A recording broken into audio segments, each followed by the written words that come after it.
Baik, semuanya. Assalamualaikum warahmatullahi wabarakatuh. Kami dari kelompok 5 akan memaparkan materi tentang glaukoma.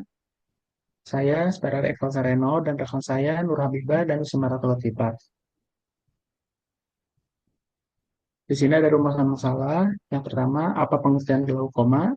Yang kedua, apa epidemiologi mengenai glaukoma? Yang ketiga, apa klasifikasi dari glaukoma? Dan yang keempat, bagaimana tata laksana terapi glaukoma?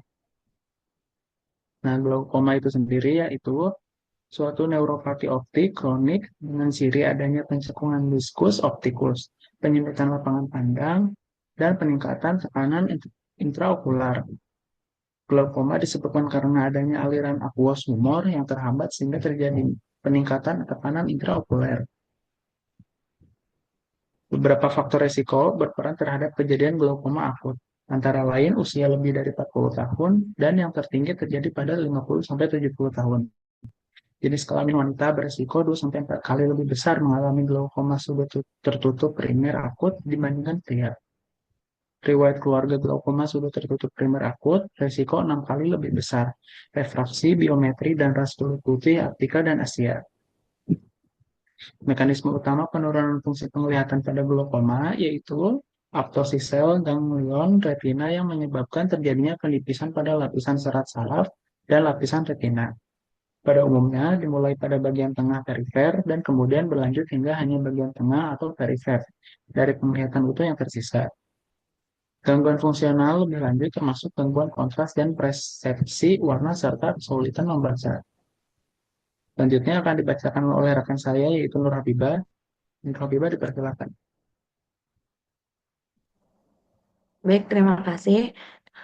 Di sini ada epidemiologi, yaitu prevalensi glukoma sudut terbuka meningkat seiring bertambahnya usia dari 0,4% pada usia 40 sampai 44 tahun menjadi 2,7% pada usia 70 sampai 74 tahun dan 10,0% di atas usia 90 tahun pada orang Eropa. Pria lebih sering terkena dibandingkan wanita. Rasio odds OR 1,30. Tinjauan sistematik menunjukkan orang keturunan Afrika memiliki prevalensi glukoma 2,8 kali lebih tinggi dibandingkan orang Eropa. Sementara glukoma sudut tertutup dan tekanan normal lebih umum pada orang Asia.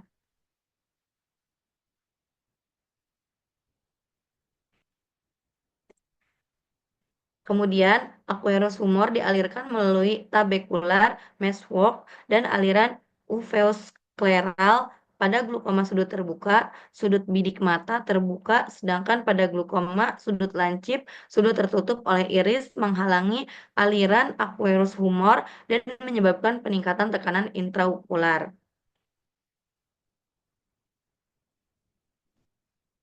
Selanjutnya akan dibahas oleh rekan saya yaitu Usi. Baik teman-teman, di sini ada klasifikasi glaukoma. Yang pertama itu ada glaukoma primar, dan yang kedua yaitu glaukoma kongenital, yang ketiga glaukoma sekunder, dan yang keempat glaukoma absolut. Next. Nah, yang pertama itu kan tadi ada glaukoma primar. Di sini kita akan membahas tentang glaukoma primar, yaitu glaukoma primar dibagi menjadi dua.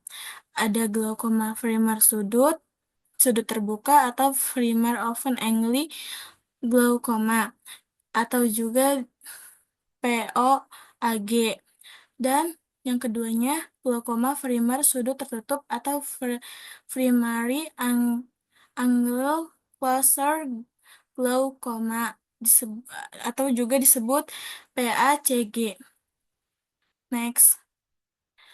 Nah, glaukoma primar sudut terbuka atau glaukoma simplex adalah jenis glaukoma yang tidak diketahui penyebabnya dan ditandai dengan sudut bilik mata yang terbuka. Diagnosis dapat dilakukan jika ditemukan pada kedua mata tanpa kelainan penyebab.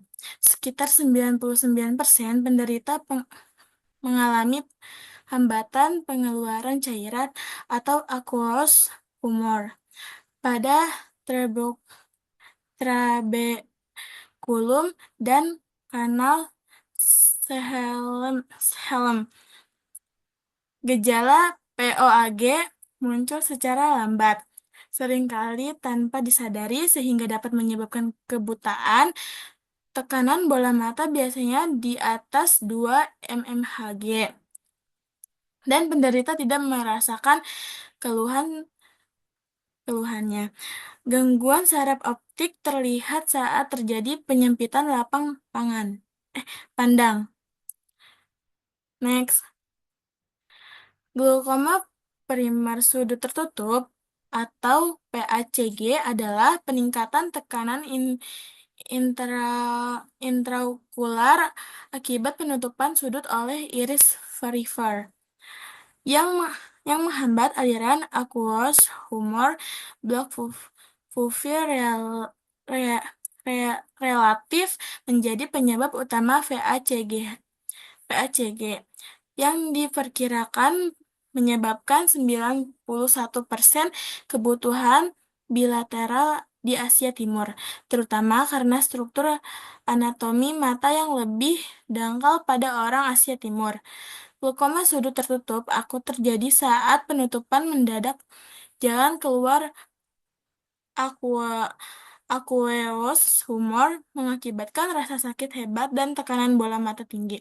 Kondisi ini memerlukan kegawat daruratan yang dapat menyebabkan penglihatan berkabut, mual, silau, dan pembengkakan mata. Next. Dan ya, dan di sini ada juga glaukoma kongenital. Glaukoma kongenital terjadi pada sekitar 10.000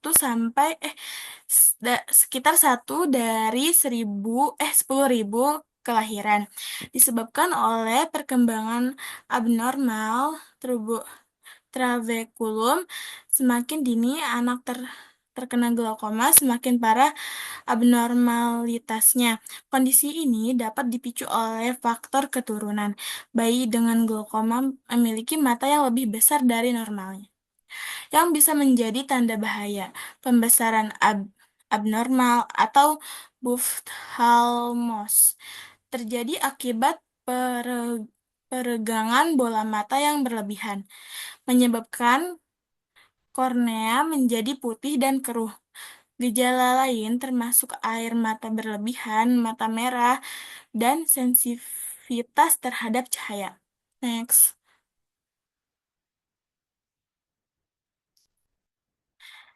Nah, di sini ada glaukoma sekunder. Glaukoma sekunder adalah jenis glaukoma yang disebabkan oleh kondisi tertentu, seperti perubahan lensa, kelainan, atau inflamasi pada uvea. Trauma atau tindakan bedah mata sebelumnya, ruberosis, dan penggunaan obat steroid jangka panjang. Tanda dan gejala glaukoma sekunder sesuai dengan penyakit yang mendasarinya, tetapi tidak hanya bertujuan menunjukkan tekanan intraokular atau TIO, tetapi juga mengatasi penyebab yang mendasarinya.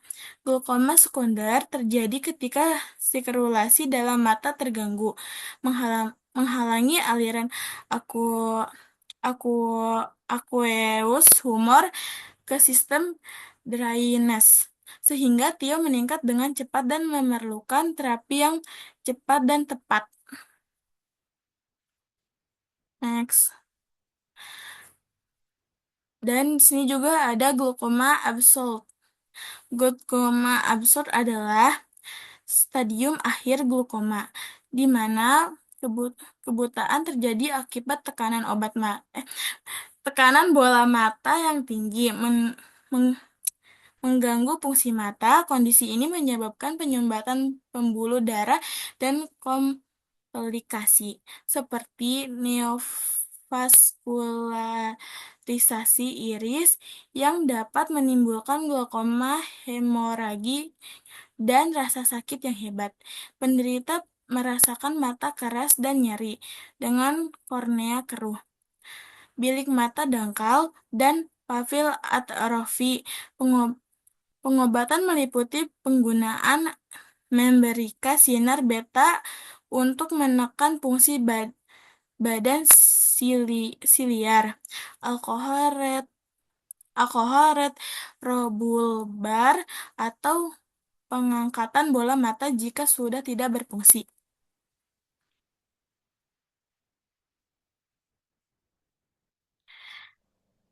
Eh,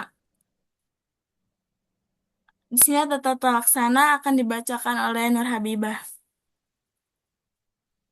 Baik, terima kasih Lucy. Selanjutnya ada tata laksana terapi, yaitu ada terapi farmakologi, terapi medis, dan terapi laser.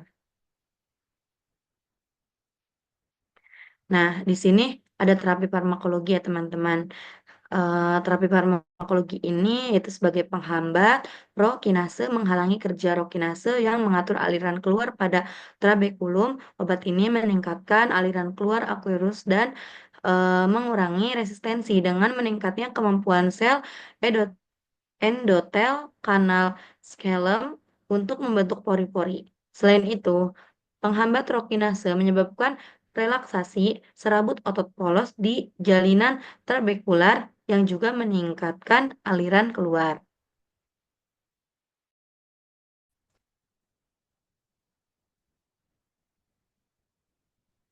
Nah, di sini ada terapi medis.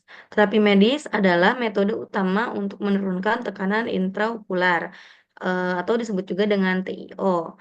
Menggunakan agen topika dengan analog prostaglandin sebagai obat paling efektif diikuti oleh penghambat beta agonis adrenergik alfa 2 dan inhibitor karbonat anhidrase.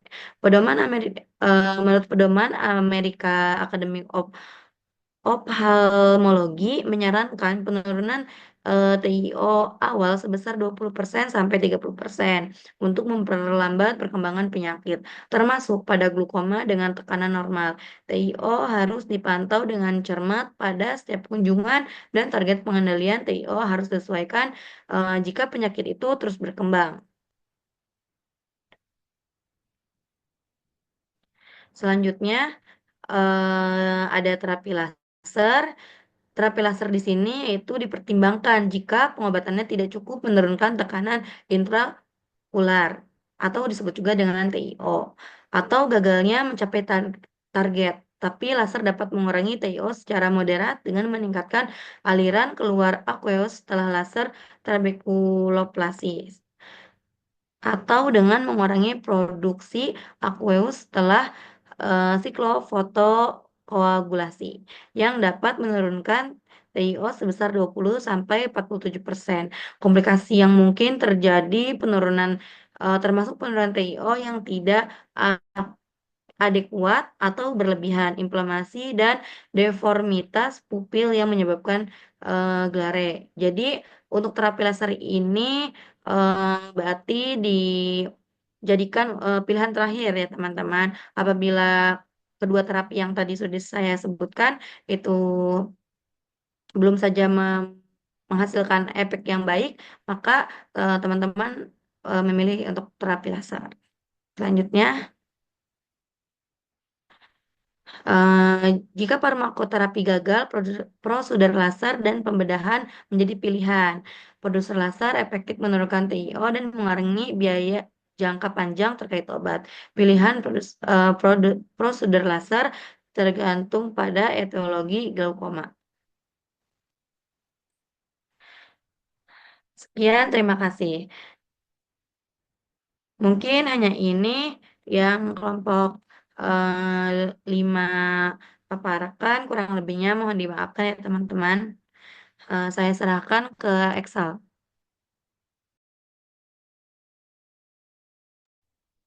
Baik semuanya, terima kasih telah memperhatikan. Mohon maaf jika ada salah kata. Saya akhiri. Assalamualaikum warahmatullahi wabarakatuh.